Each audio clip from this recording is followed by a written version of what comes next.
Je m'appelle Ninon Blanchard, j'ai 23 ans et je joue à l'ASS.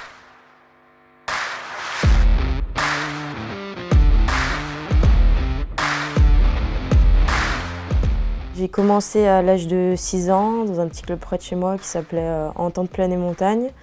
J'ai commencé du coup avec les garçons et puis j'ai fait une année de basket entre-temps. Parce qu'en fait j'étais complexée quand j'étais petite parce que j'étais justement pas très grande et mon père m'avait dit, mais c'était plus pour me charrier, que si j'essayais le basket peut-être que j'allais un peu plus grandir et du coup obtenir la taille que j'espérais. Du coup j'ai fait une année de basket et puis au final j'ai préféré reprendre le foot parce que je préfère le ballon au niveau des pieds qu'au niveau des mains. Donc t'as pas grandi en fait? Non, j'ai pas grandi, j'ai grandi après, mais sur l'âge où j'ai fait du basket, j'ai pas grandi.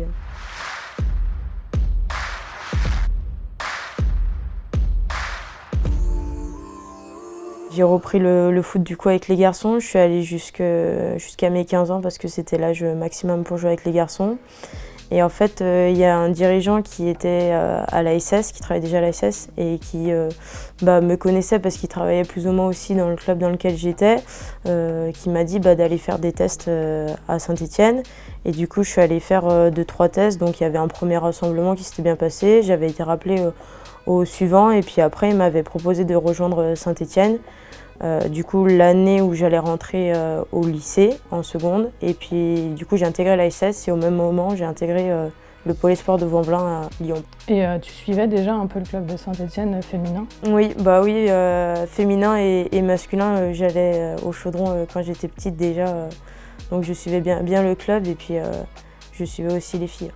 Donc du coup, comment t'as réagi quand t'as contacté pour Pour moi, Saint-Étienne? c'était un rêve, donc j'étais super contente et j'avais hâte de débuter et de voir ce que ça allait être. Déjà de jouer qu'avec des filles parce que c'était ma première année et puis de voir ce que ça allait être au niveau des infrastructures. Voilà, jouer à l'ASS, je m'attendais à en prendre plein les yeux et ça a été le cas.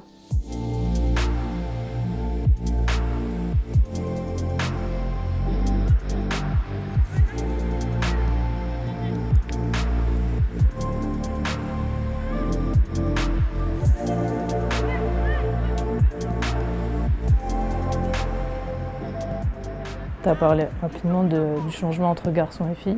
Comment tu l'as vécu footballistiquement parlant? Alors au départ, je m'étais dit qu'au moment où j'arrêterais de jouer avec les garçons, j'arrêterais le foot parce que j'avais fait quelques rassemblements districts avec les filles et c'est vrai que ça m'avait pas forcément plu. Je préférais jouer avec les garçons parce que je savais que quand on affrontait des adversaires, il y avait toujours des personnes qui disaient « Ah, vous avez des filles dans votre équipe ».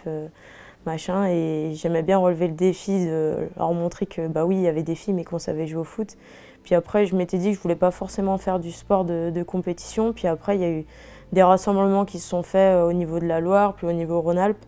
Puis mon père et ma mère m'ont toujours poussé à continuer. Et au final, après, j'ai commencé à apprécier de jouer un autre football que le football que j'ai joué avec les garçons. Ouais. À Saint-Étienne, donc tu réalises un rêve. Ça y est, tu dois jouer avec le Saint-Étienne. Comment tu réagis? J'étais super fière déjà pour ma famille parce que voilà, la plupart ils sont pour Saint-Étienne. Alors il y en a, ils sont un peu voisins frontaliers avec Lyon, donc c'est un peu la guerre dans la famille, mais pour la plupart ils sont stéphanois, donc ils étaient super contents. J'ai notamment mon grand-père qui est pour l'ASS, qui est un grand fan, et de voir sa petite fille jouer pour les Verts, c'était dingue pour lui, donc ouais, j'étais très fière et puis ouais, c'était un honneur pour moi de porter ce maillot. Et au niveau de l'ambiance dans le club du coup, parce que tu avais sûrement, comme c'était un rêve, t'espérais énormément de choses, t'espérais en voir vraiment de toutes les couleurs, vraiment. Ce que je recherchais, c'est ce que j'ai trouvé ici, c'est-à-dire une ambiance vraiment familiale et voilà, tout le monde est là pour les uns pour les autres, donc c'est bien. Je me sens bien ici.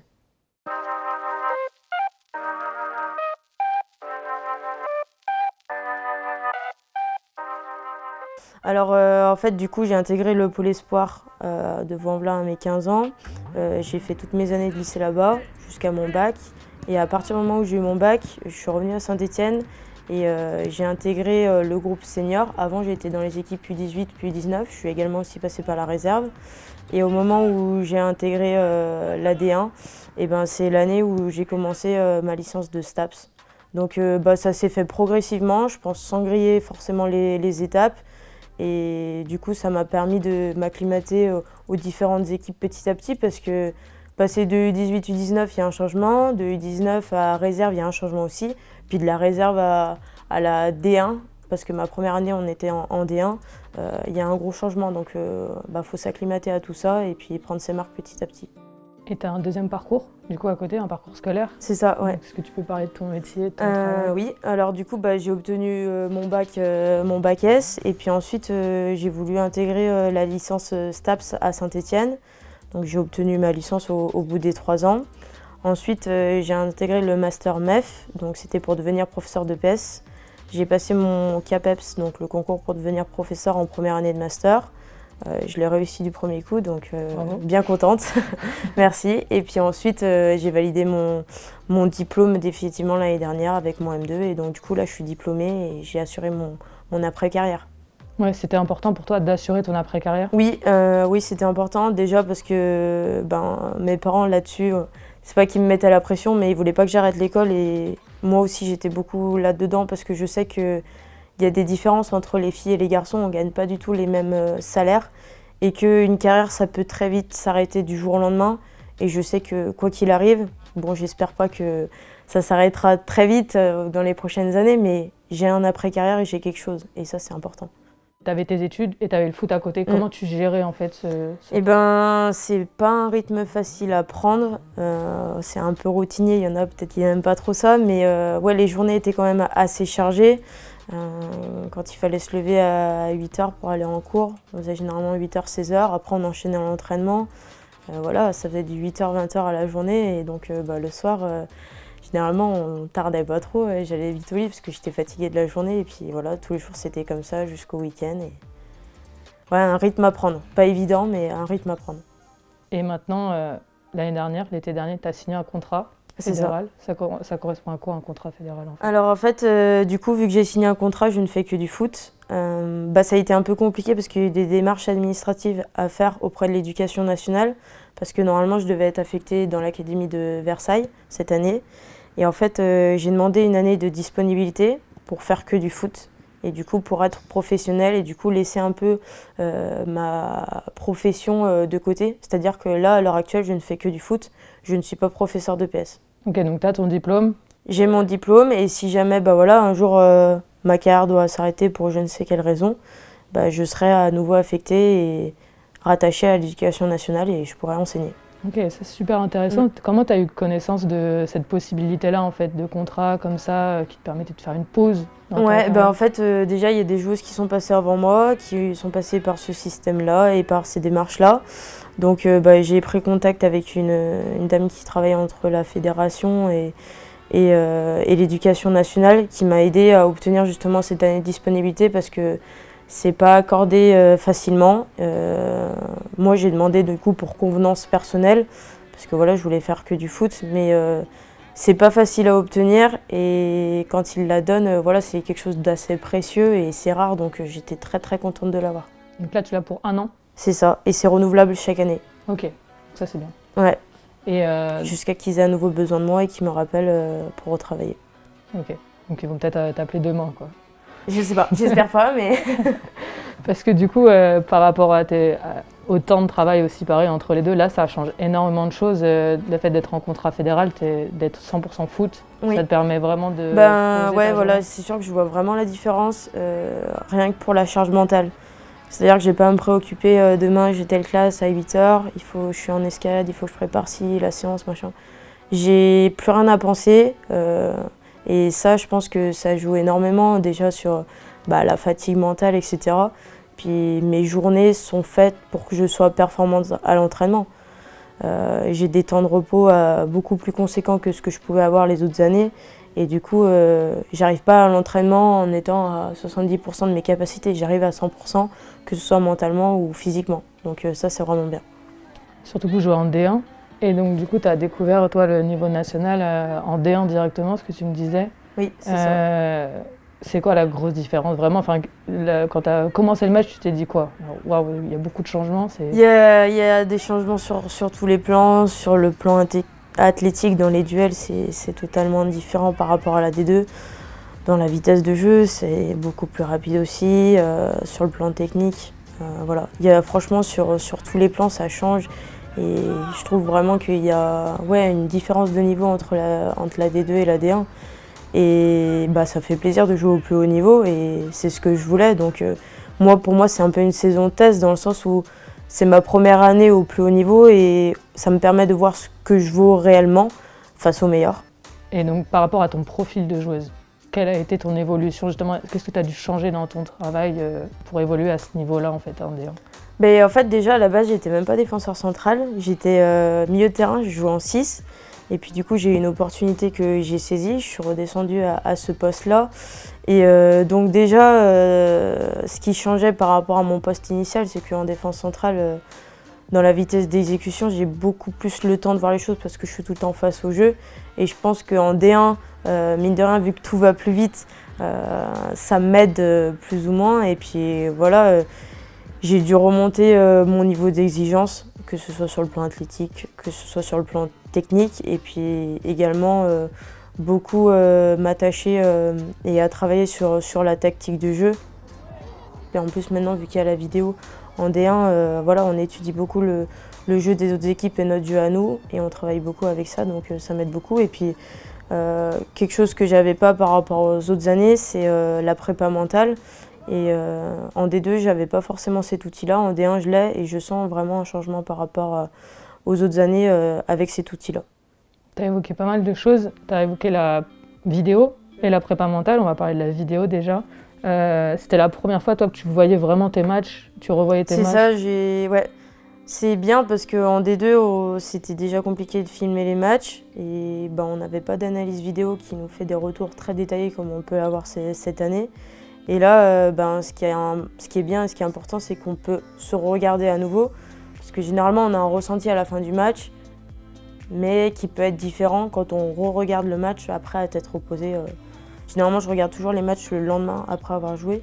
Bon, j'ai souvent une bonne idée de ce que j'ai fait, mais ça permet des fois de relativiser ou des fois de se dire « Ah oui, d'accord, sur le moment, je ne l'avais pas senti comme ça. » Vous en parlez collectivement quand vous voyez un peu tous les matchs ou alors tu te concentres vraiment sur ton aspect personnel, sur ton jeu à toi en fait? Alors on a des séances vidéo collectives pour préparer les matchs qui arrivent. Et puis après, l'analyse vidéo nous fait souvent des séquençages individuels pour analyser notre prestation ou pour pouvoir travailler quelque chose à l'entraînement sur la semaine qui arrive et après y mettre en place sur le terrain.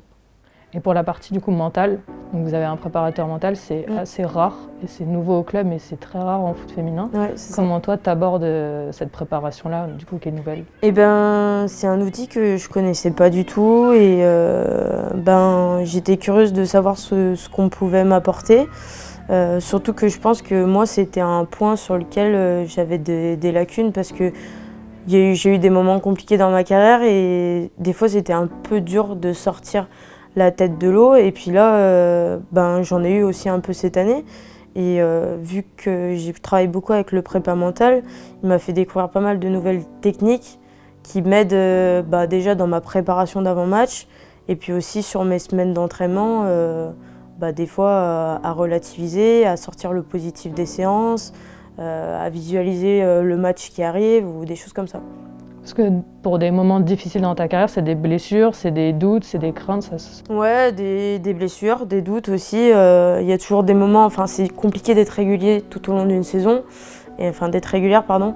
Et donc du coup, quand ça arrive d'avoir des moments de moins bien, ça arrive des fois de rater et d'être un peu plus en échec aux entraînements, mais il faut essayer que cette période dure le moins possible. Et c'est ce à quoi sert aussi le prépa mental, c'est à nous aider à passer rapidement à autre chose et à retrouver les sensations qu'on avait à un moment où on était bien, quoi.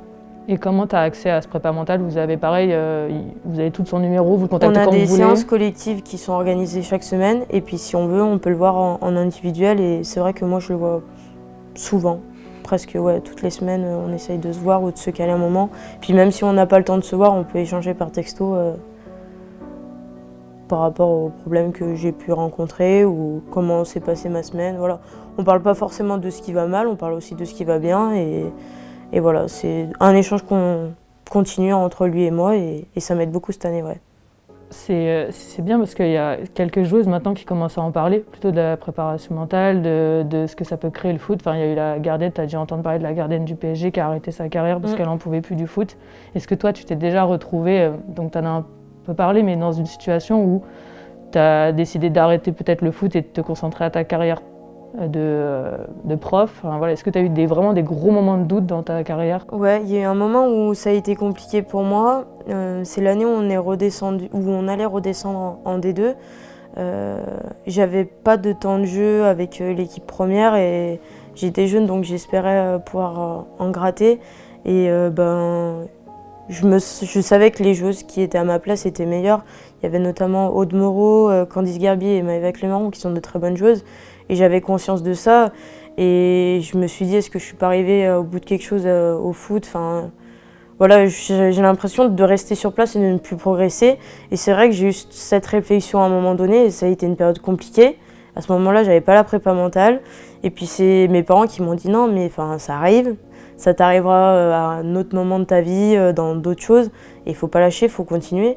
Et au final, ils m'ont un peu poussé à ne pas lâcher. Et puis j'ai continué et après, ça a payé, quoi. Le soutien, c'est important. Le soutien de la famille, mais le soutien aussi des supporters à Saint-Étienne. C'est un club, donc tu disais familial. Toi, tu as besoin de ce soutien-là? Ouais, j'ai besoin. Et puis c'est sûr qu'à Saint-Étienne, les supporters sont, je pense, omniprésents. On le voit chez les garçons et nous, de plus en plus cette année, encore plus avec la D1. Il y a du monde chez nous. Ça fait plaisir parce que, en plus, il y a eu le Covid, donc il y a eu des interdictions de stade. Et voilà, ça fait plaisir quand tu sors, quand tu rentres sur le terrain et que tu vois que la tribune, elle est pleine, quoi. Puis quand tu sens, je me rappelle de Bordeaux parce que c'est notre premier match et il y avait eu les Magic fans qui étaient venus nous encourager. Ça aide énormément et quand on dit que c'est le 12e homme, c'est vraiment vrai, quoi.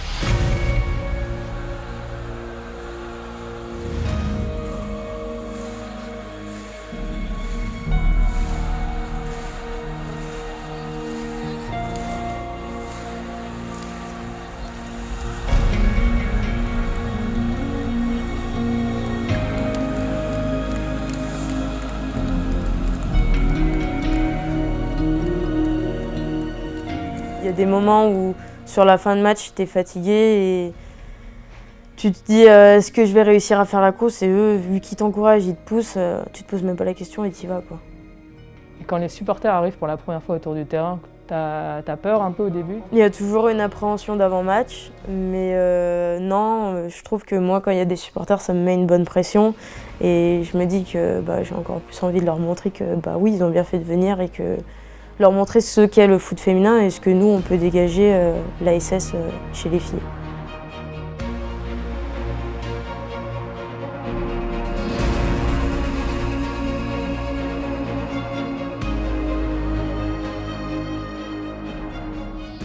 Ça va au-delà du terrain. Est-ce que derrière, vous avez du soutien en message, sur les réseaux sociaux, vous êtes suivis, tu reçois des messages? Oui, sur les réseaux sociaux, déjà même avec les garçons, il y a certains qui prennent de nos nouvelles et vice-versa par rapport au match et aux performances du week-end. Et puis oui, sur les réseaux sociaux, on reçoit, moi personnellement, je reçois beaucoup de messages de supporters qui, même s'ils savent que c'est un peu compliqué pour nous cette année, le maintien, ils ne nous lâchent pas et on a toujours des messages de soutien. Oui, on est derrière vous, continuez comme ça va payer. Et ça fait plaisir et ça pousse à continuer à travailler et à continuer ce qu'on fait pour obtenir notre objectif.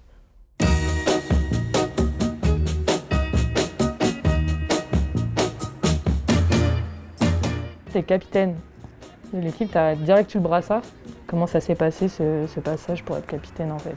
Eh ben déjà, Jérôme, le coach, je l'avais eu déjà en équipe U19. J'avais déjà eu le brassard avec lui. Et puis oui, c'est sûr, j'ai 23 ans, je suis peut-être jeune, j'ai pas beaucoup d'expérience au haut niveau. Mais je pense que je peux prétendre à ce capitanat pour plusieurs choses. Déjà, j'ai un passif dans ce club. Je suis ici depuis 2013. Alors, je ne suis pas l'une des plus anciennes. Il y a Gladys Debache et Audrey Chaumette qui ont plus d'années que moi. Mais voilà, je pense que déjà, je représente bien le club parce que j'ai gravi les échelons les uns après les autres. Et puis après, on peut penser que oui, c'est une grosse responsabilité, etc. Mais j'ai vu une interview récente de Yadil Yassine, qui est capitaine aussi au Girondins de Bordeaux, et qui disait qu'on lui donnait peut-être des responsabilités tôt en tant que capitaine, mais ces responsabilités, ça représentait sa vie d'homme. Et moi, je pense que c'est aussi un peu le cas, ça représente ma vie de femme, c'est-à-dire que j'ai eu des responsabilités tôt dans ma vie, j'ai vécu des choses peut-être difficiles qui font que j'ai construit un mental maintenant qui peut, je pense, servir à cette équipe pour le maintien. Et ce rôle-là, il me tient à cœur ici, dans ce club, parce que c'est toujours ce club que j'ai supporté. Et je pense que ces responsabilités-là, je peux les prendre. J'ai tous mes piliers de vie, on va dire, ma famille, mes amis et le foot. Donc je suis très bien là. Et c'est vrai que j'avais qu'une volonté, c'était que le club retrouve le haut niveau. Aujourd'hui, c'est le cas. Et ma nouvelle volonté, c'est que le club se maintienne et continue à se développer. Parce que oui, il y a la D1, mais il y a aussi toute une formation à développer ici à l'ASS. Et c'est un club, un grand club chez les garçons. Et c'est aussi un grand club chez les filles qui se doit de se maintenir. Donc moi, je veux que ce club reste en D1 et se maintienne, et je vais œuvrer pour ça et faire tout mon possible pour que ce soit le cas. Tu te sens proche de ce qui se passe chez les jeunes à la formation à Saint-Étienne? Tu prends le temps de regarder ce qui se passe maintenant, toi qui sors de cette formation? Je sais que je suis passée par là, et je pense que si jamais il y a des jeunes qui ont besoin, qui ont des questions, je suis totalement accessible pour ça. Je connais également bien la responsable de la formation, Sandy Guérin, parce qu'elle nous a coachés en D2. Elle était adjointe, et puis j'ai pu faire des stages aussi durant ma scolarité avec elle.